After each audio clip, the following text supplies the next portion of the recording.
Luffy cannot be Joyboy. That is something that some people have reiterated time and time again, and the main fear comes from the Naruto conundrum, where Naruto got a lot of flack for his character based on the fact that he was always trying to fight destiny. He was he was combative with Neji about his whole destiny spiel, and then he ended up inheriting the will of Indra and Ashura, and that kind of, I don't want to say this, but it kind of compromised everything that he went through in part 1, where he's this destined golden child, and he fulfilled his legacy. So when it comes to Luffy, which was the good part, by the way. Yeah, it was the good part. When it comes to Luffy, the theme of Luffy is kind of like freedom of choice. If you've seen every damsel in distress that he's dealt with, anybody in general, Nami, Vivi, Rebecca, Sanji, the theme is around freedom of choice. You choose your destiny. You don't have to fall in line with the status quo. And that's the embodiment of Luffy. So if Luffy turns out to be the destined Joyboy, do you believe that would compromise his character? Right. Yeah. I think that's a really good question.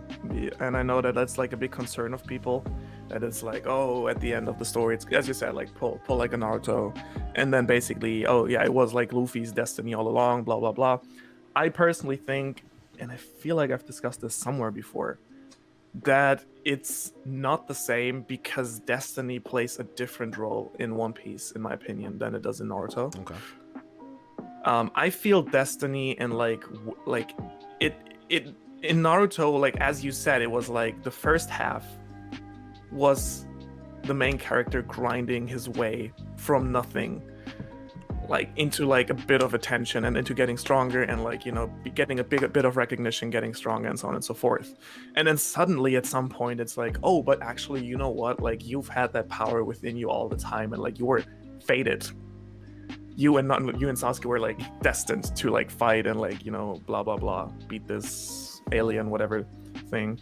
Sorry for like I know like it's been like a bit of a theme, like insulting Naruto, right? But like that's how I look at it, kind of like the second part. Like at some point I literally, because I really enjoyed that, like it was one of my first, like I watched Naruto before One Piece, and like I was really disappointed at some point how the story turned out, and like during the war and after the war especially. Right. So there, I feel like it was something that was like thrown in there without any real like there was no foreshadowing for that, literally. Fair. That's fair.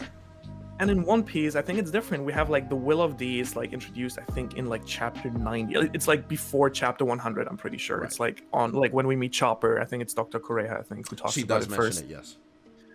And we know, like, this is the thing. We know that like Luffy has inherited Ace's will. He has inherited Roger's will, Shanks's will. Like, you know, a lot of people who like put their expectations into Luffy, and this idea that like dreams and goals are kept alive through the people who are those that are pet. Like that's the whole thing of like every Straw Hat member, right? Like Chopper has like Dr. Correa's and Hero Luke's dream, and Robin has all of Ohara's dreams.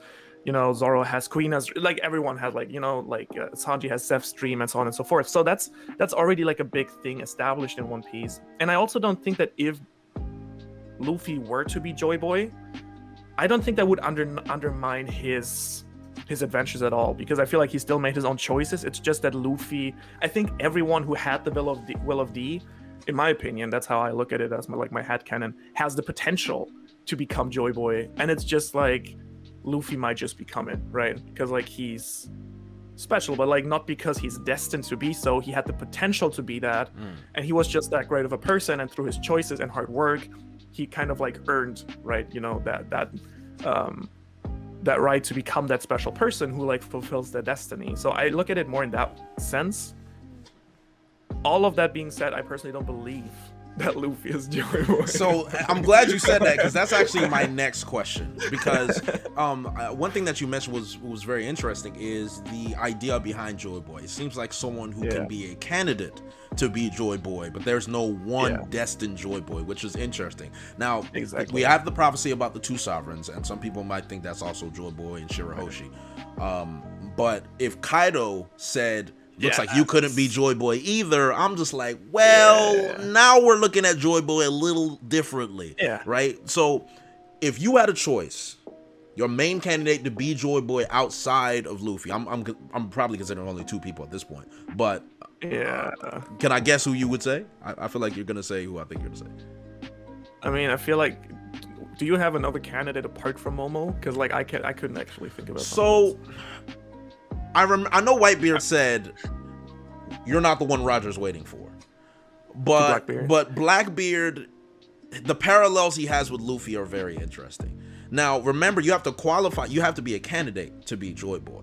Maybe there's something that Joy Boy has to do in order for him to officially become Joy Boy, and I feel like Blackbeard would be someone who is capable of fulfilling the criteria. He may not be the right person, but he could fulfill a criteria depending on the mysticism around his character. I do like. I think the thought of like throwing that twist in there and having Blackbeard, the antagonist, be Joy Boy. I get like why that would be a charming idea, and I agree with you that would be cool. But I feel like Joy Boy, like at least what we get so far is that Joy Boy seems to be. It for me, it doesn't seem to be a requirement to get to Laugh Tale, and like Blackbeard wants to wants to get power, right? He wants to get to become Pirate King and the strongest, and like in the end to like dominate the world and like be the strongest out there, right? Yeah. And so I'm not sure if like he needs to be like if he gets like the only thing I would feel like would profit him if Joy Boy or the title of Joy Boy would allow him control over like the ancient weapons or something. Yes. Like that would be something different. But if like Joy Boy literally just means he's one of the 2, like he's the one who will fulfill the prophecy and basically change the world order. I don't see why Blackbeard would profit from that. So like that would be the only thing. If it like as you said, the 2 kings meeting and it's similar to Shirahoshi, and like that basically implies some sort of power, yes. that would be interesting. So here's one thing that I find interesting about One Piece. Morality is subjective in One Piece. I think that's something that Oda's purposely done. Now, there are some things that we can agree are egregious, like obviously the fisherman racism, slavery, things of that nature. Right. But when it comes to the pirate world, morality kind of goes out the window. Luffy says, I'm not a hero. I just do what I want to do. Luffy has his own ideology. So based on your ideology, it seems like One Piece kind of, whatever ideology is stronger, whatever person's will is stronger, they get to exact that will over the world itself. That's why the world government have been in power for so long. So my sense is with Joy Boy, I don't know if Joy Boy is specifically tied to morality. Because that's the one thing that people would be concerned about. Why would Blackbeard be Joy Boy if he's if a villain? If Joy Boy isn't tied to morality, then maybe there's something different. I would phrase it maybe a bit different. Okay. Because for me personally, it's more I think like what Oda does in terms of morality in the story is usually he introduces like concept, right? Like family. Yes. And then he's like, these values are basically new. I think that's what you mean, right? Like these values are neutral. It's like family or power.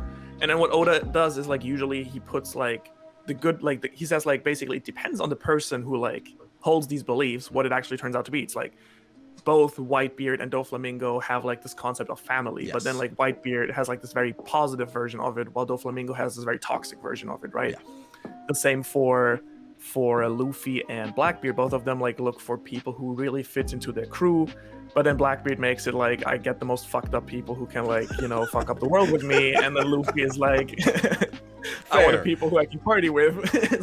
I guess I overlooked the fact that he freed the world's worst criminals. Maybe I should have thought about that a little better, but fair. Definitely fair.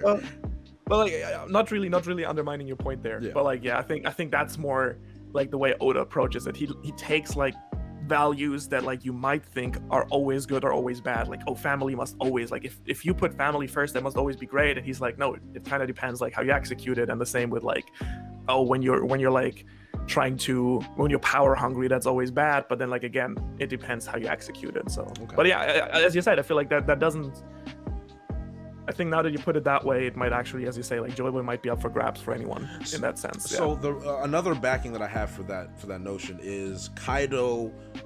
The fact that Kaido said it is so interesting. I feel like it opened up the end of series even more than we had it.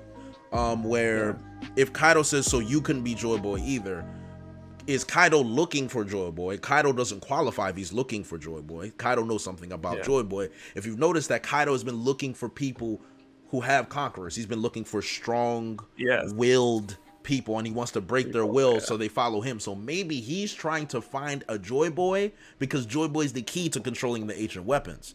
So he's so intrigued with Odin, he's so intrigued with Luffy because he sees something in them where it's like he might have the qualities.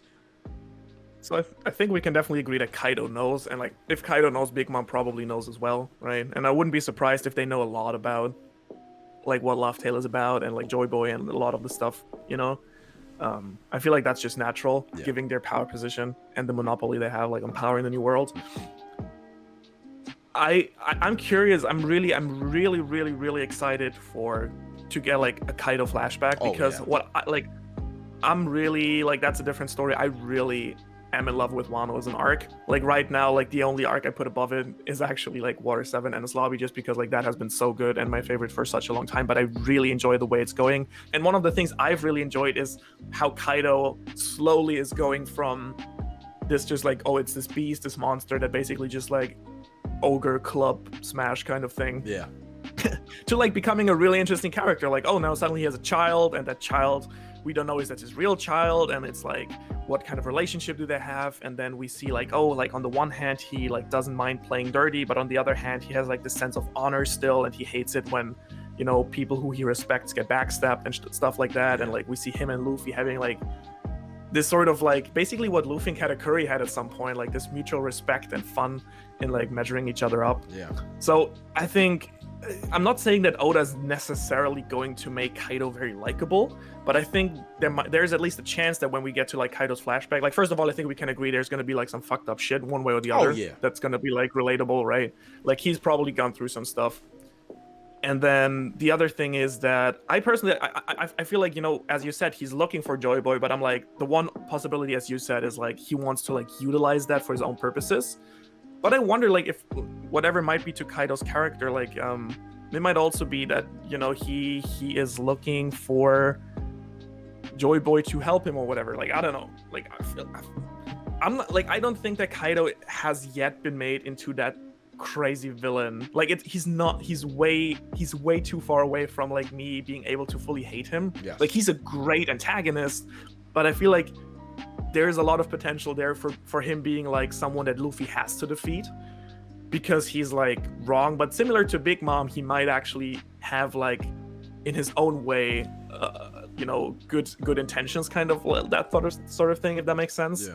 So like when he says he wants to create the greatest war the world has ever seen, like, yeah, you can interpret that as in like, yeah, I want to fuck up everything, but he might also just be like, hey, I want to just really tear down the world government, and I need Joyboy for that or whatever. Like, Who knows? So, what's your take on that?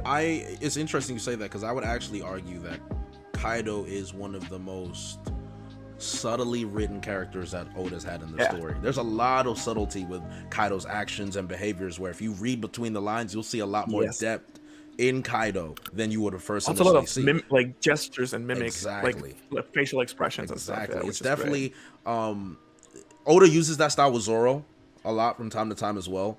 But with an antagonist has actually been kind of unique to me. This is why I'm so intrigued with Kaido. Kaido has been very, very impressive, and I just believe the flashback is not going to miss. There's no way it's going to miss. And when it comes out, I think I like how you said you reminded us of Big Mom's flashback, because her flashback was very good for her character and understanding who she is. I think Kaido's will be very similar, where you might have a sympathetic side, but overall you'll understand, yeah, this guy is chaotic. At the end of the day, it's chaos with Kaido. Kaido's all about chaos. That's who he's always been. But there's like some noble chaos. It's odd. I don't know how to explain it, but I sense that in it. It's like basically, it's like, I feel like, you know, like for Big Mom, you 100% can say Big Mom thinks she's the MC of the story, right? Yes. She thinks she's gonna bring peace to the world and, like, you know, basically also be the Joyboy herself, who like does her own version of, you know, uniting all the races and stuff. Right. And obviously not seeing how she fucks up things on the way.